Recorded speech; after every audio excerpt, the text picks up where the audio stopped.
Cohen, moi je suis tombé des nues en voyant ça. Ça veut dire, alors vous le savez, je mange pas de viande, ça fait 2 ans et demi, mais je pense aux gens qui sont musulmans, je pense aux gens qui sont juifs. C'est qu'aujourd'hui, quand ils mangent un yaourt light, ils mangent du porc.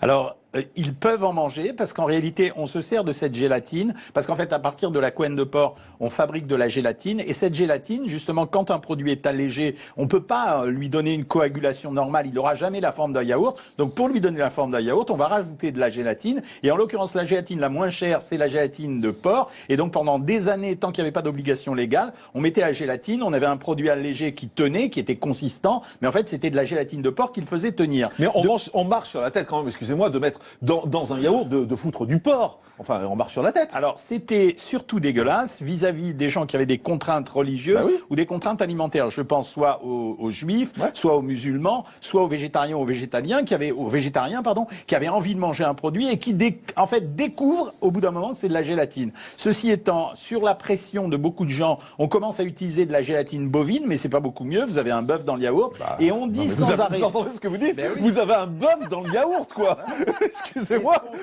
Et ce qu'on fait à l'heure actuelle, c'est qu'on est en train de faire pression sur les industriels pour leur dire utilisez de la gélatine végétale. Sauf que la réponse des industriels, c'est de dire, comme par exemple l'agar-agar, c'est de dire oui mais c'est super cher, ça va faire monter le prix du yaourt. Oui mais ok, ça serait un plus sain, deux plus naturel et troisièmement probablement équivalent sur le plan du goût et de la consistance. Mais pour faire des yaourts, on est obligé de mettre de la gélatine? Pour faire des produits light, certains produits light, si vous ne rajoutez pas un épaississant, le produit n'a pas de tenue. Ça veut dire que vous allez prendre du lait à 0%, vous allez mettre un ferment à l'intérieur, mais on n'arrivera pas à le coaguler, donc vous aurez une espèce de magma liquide. Donc, et eux, ils ont besoin de faire croire que ce produit ressemble à un vrai yaourt, donc on va rajouter de la gélatine. Mais il n'y a pas que dans le yaourt, c'est-à-dire que vous allez le trouver par exemple dans certaines marques de raviolis, où on va, pour faire une sauce épaisse, on va mettre ça. Vous allez même s'ils ne sont pas la viande. Bien sûr. Donc raviolis aux légumes, on peut trouver du porc. Bien sûr. Vous allez le trouver dans les plats tout préparés, tout ce qui est plat préparé, ou de temps en temps pour donner de la consistance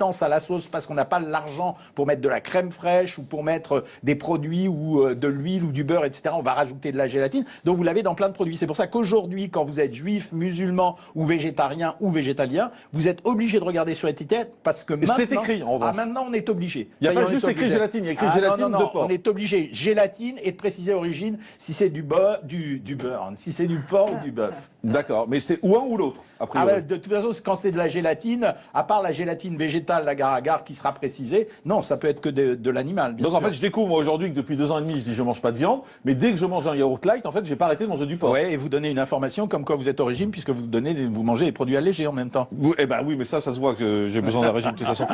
Il n'y a pas besoin de le dire. D'accord, mais écoutez, c'est assez surréaliste.